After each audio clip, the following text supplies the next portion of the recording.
Hello friends, मी Vishakha global online मराठीमध्ये आपल्या सर्वांचं स्वागत आहे. आजच्या सेशनमध्ये आपल्याला महाराष्ट्र स्टेट 2023 साठी पेपर 1 चं प्रिपरेशन करायचं आहे आणि याचा टॉपिक आहे इंडियन लॉजिक. युनिट न घेता आपण एक छोटा टॉपिक घेतलेला आहे ज्याच्यावरती आपल्याला एमसीक्यूज बघायचे आहेत, प्रॅक्टिस एमसीक्यूज थ्रू आपण हा टॉपिक कव्हर करूया. भारतीय तत्वज्ञान इंडियन लॉजिक हा टॉपिक आपण आज कव्हर करणार आहोत. So let start with today's session. Session start करण्यापूर्वी एक इम्पॉर्टंट सूचना किंवा संधी आहे त्या स्टुडंटसाठी जे स्टुडंट्स यावर्षीची एक्झाम टार्गेट करत आहेत, जी होणार आहे 26 मार्चला.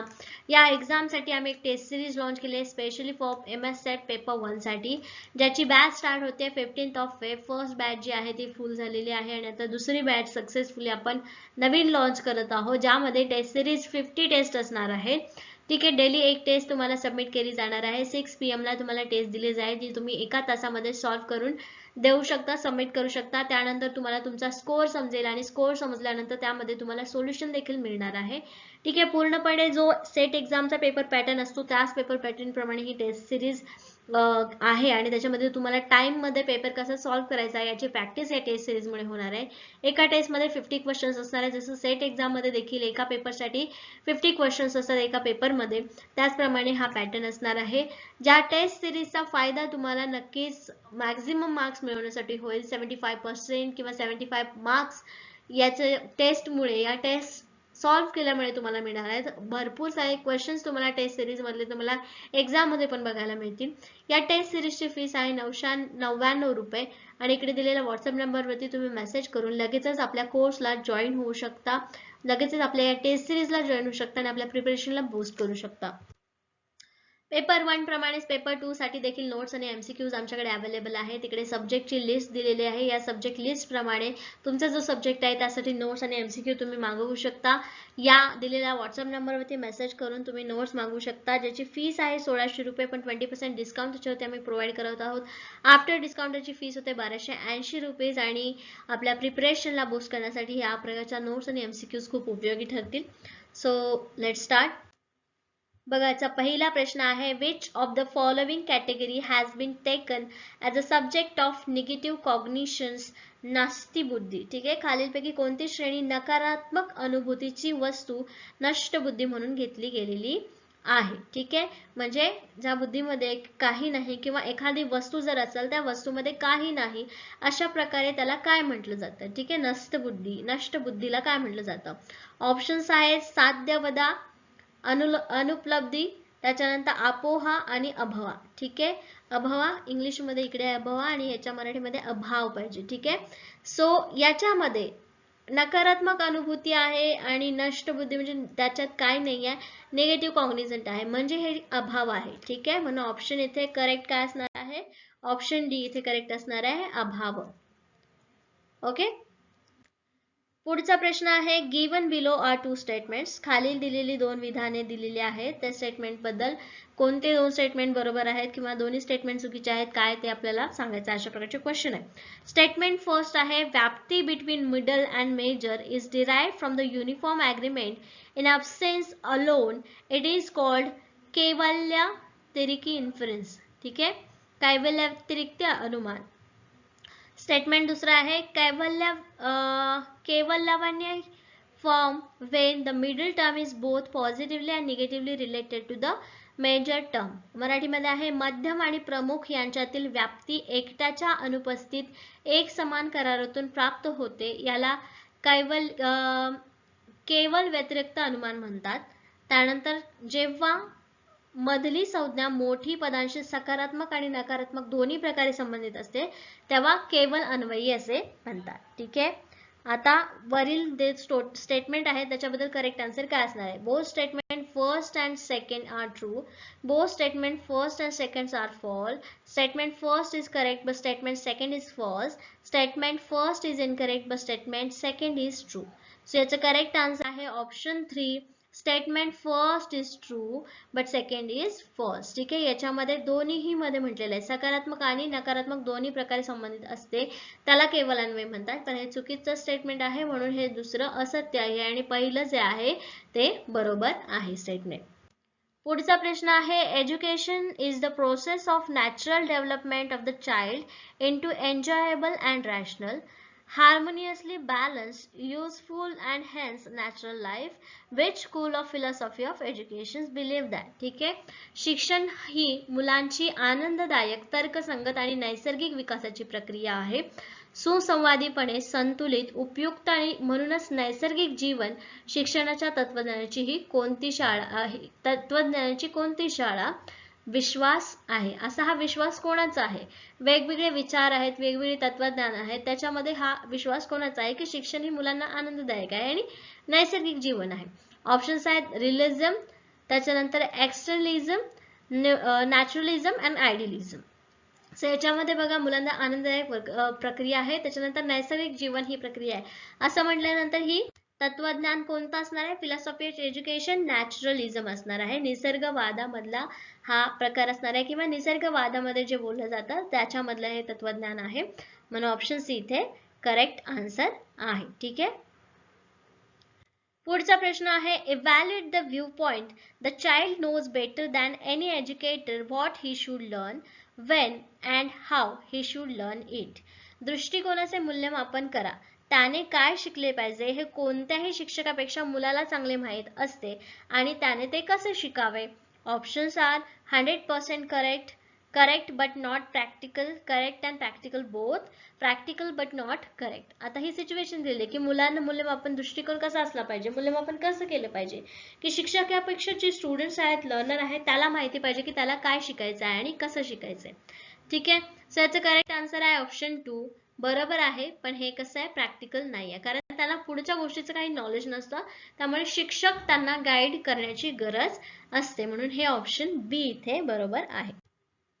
पुढचा प्रश्न आहे while according to the Samakya philosophy effect is real, modification of cause according to the Samkhara it is कसा आहे, जर सामख्यानुसार तत्वज्ञानाचा परिणाम हा कारण वास्तविक बदल आहे तर समकार आहे. काय आहे, कसं आहे ऑप्शन, म्हणजे हे समकार काय आहे सामख्याच्या अनुसार. ऑप्शन्स आहेत रिअल आहे, अनरिअल आहे, डिस्क्रिपेबल आहे की नॉन ऑफ दिस आहे. म्हणजे वास्तविक आहे, अवास्तव आहे की अवर्णनीय आहे की यापैकी नाही. सो याचा करेक्ट आन्सर जे आहे ते आहे option B, it is unreal. ठीक आहे. अनरिअल म्हणजे अवास्तविक आहे, त्याच्यामध्ये कुठल्याही प्रकारचा वास्तविकता नाही आहे किंवा जे प्रॅक्टिकल आहे ते त्याच्यामध्ये नाहीये. ठीक आहे. पुढचा प्रश्न आहे the theory of causation advance by Shankara has been proved by. समकाराने प्रगत कार्यकारणाचा सिद्धांत सिद्ध केला आहे. Options are experience, logic, scriptures, all of दिस.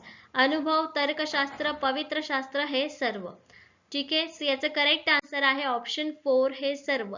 याच्यामध्ये समकारामध्ये या सगळ्याच गोष्टी इन्क्लुडेड आहे, ज्याच्यामध्ये एक्सपिरियन्स आहे, लॉजिक पण आहे आणि स्क्रिप्चर्स पण आहे, पवित्र शास्त्र ज्याला म्हणतात ते पण आहे. ठीक आहे. पुढचा प्रश्न आहे the relation between the jiva and Brahman according to Shankara can be explain as. जीव आणि ब्रह्म यांच्यातील संबंध समकारानुसार असे स्पष्ट केले जाऊ शकते. ऑप्शन्स आहेत आयडेंटिटी, रिफ्लेक्शन, इमॅनिशन, इव्हॉल्युशन. ठीक आहे. ओळख, प्रतिबिंब, उत्सर्जन, उत्क्रांती यापैकी कशा प्रकारे स्पष्ट केले जाऊ शकतं जीव आणि ब्रह्म यांच्यातील संबंध. याचा करेक्ट आन्सर आहे ऑप्शन बी, रिफ्लेक्शन. ठीक आहे. जीव आणि ब्रह्म एकमेकांचं प्रतिबिंब आहे असं समकारानुसार. हे वेगवेगळे तत्वज्ञान आहे. ठीक आहे. त्याच्यामध्ये एक समकारा पण तत्वज्ञान आहे आणि समकाराच्या नुसार हे एकमेकांचं काय असणार आहे, रिफ्लेक्शन असणार आहे, प्रतिबिंब असणार आहे. ठीक आहे. क्लिअर आहे.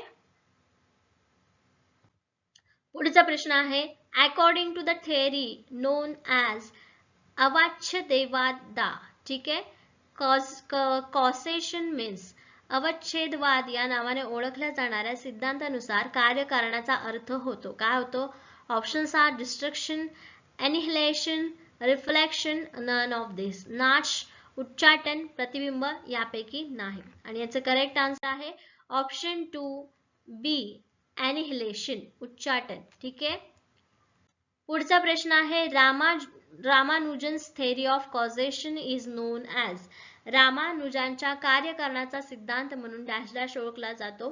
ऑप्शन्स आर विवार्थवादा, प्राक्ती परिमाणवादा, ब्राह्मण परिमाणवादा, परिणामवादा, त्याच्यानंतर असत्कार्यवादा. ठीक आहे, मराठीमध्ये पण सेम ऑप्शन्स आहेत आणि याचं करेक्ट आन्सर आहे ऑप्शन सी, ब्राह्मण परिणामवाद.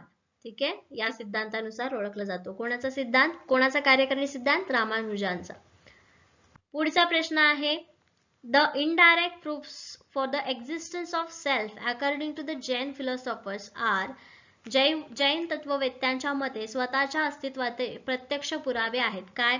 Options are soul is mover, coordinator, efficient cause, all of this. आत्मा प्रेरक आहे, समन्वयक, कार्यक्षम कारण आणि हे सर्व. सो याचं करेक्ट आन्सर आहे option 4, all of the above, all of this. ठीक आहे, हे सर्व जैन व तत्ववेत्यांच्या मते. पुढचा प्रश्न आहे, the Jain have refused to Charakvaka view of self on the basis of. जैनांनी चार्वाकांच्या सत्वाचा दृष्टिकोन नाकारला आहे. का नाकारला आहे? Options are no evidence, against causation, illogical, none, all of the above. याच्यापैकी काय नाकारलंय नेमका? पुरावा नाही, कारणांच्या विरुद्ध आहे, अतार्किक आहे की हे सर्व. सो याचं करेक्ट आन्सर आहे ऑप्शन फर्स्ट, एव्हिडन्स नाहीये त्यांचा. ठीक आहे, म्हणून ऑप्शन फर्स्ट याचं करेक्ट आन्सर आहे. पुढचा प्रश्न आहे, Buddha's theory of self is known as. बुद्धांचा आत्मसिद्धांत म्हणून ओळखला जातो. काय? Options are theory of no soul, immutable self, eternal self, none of this. आत्मा नसण्याचा सिद्धांत, अपरिवर्तनीय स्व, शाश्वत स्व, यापैकी काहीही नाही. आणि याचं करेक्ट आन्सर आहे ऑप्शन फर्स्ट, आत्मा नसण्याचा सिद्धांत. बुद्धांची थेअरी किंवा बुद्धाचा आत्मसिद्धांत काय म्हणून ओळखला जातो? आत्मा नसणे, थेअरी ऑफ नो सोल. ठीक आहे.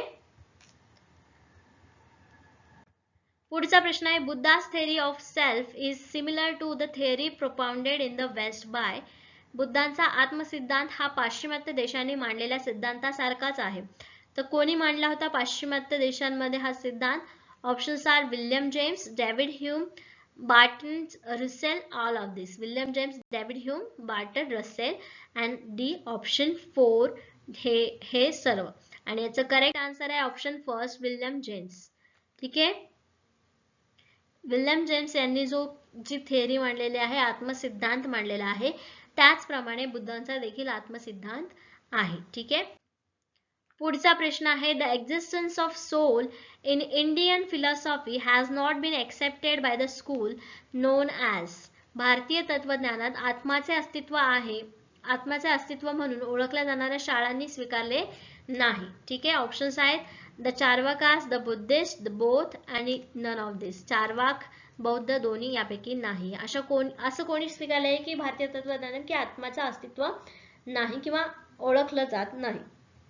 सो याचं करेक्ट आन्सर आहे ऑप्शन सी, बोथ. दोन्ही चार्वाकास अँड बुद्धिस्ट दोघांनीही हे स्वीकारलेलं आहे. ठीक आहे. पुढचा प्रश्न आहे, man according to the Charvaka philosophy is. Charvaka तत्वज्ञानानुसार मनुष्य काय आहे? Option first, the physical body, the self, the consciousness, none of this. भौतिक शरीर आहे, स्वतः आहे की चेतना आहे की यापैकी काहीही नाही. चार्वाक तत्वज्ञानानुसार, आता इंडियन लॉजिक मध्ये भरपूर असे वेगवेगळे तत्वज्ञान आहे, ते थेअरी एकदा तुम्हाला वाचून काढावी लागेल किंवा अशाच प्रकारच्या एमसीक्यूज तुम्हाला प्रॅक्टिस करावी लागेल. तर चार्वाक तत्वज्ञानानुसार मनुष्य हा एक भौतिक शरीर आहे, द फिजिकल बॉडी आहे, म्हणून ऑप्शन फर्स्ट द करेक्ट आहे, द फिजिकल बॉडी अँड भौतिक शरीर. ठीक आहे, या क्वेश्चन साठीचं करेक्ट आन्सर याचं हे आहे.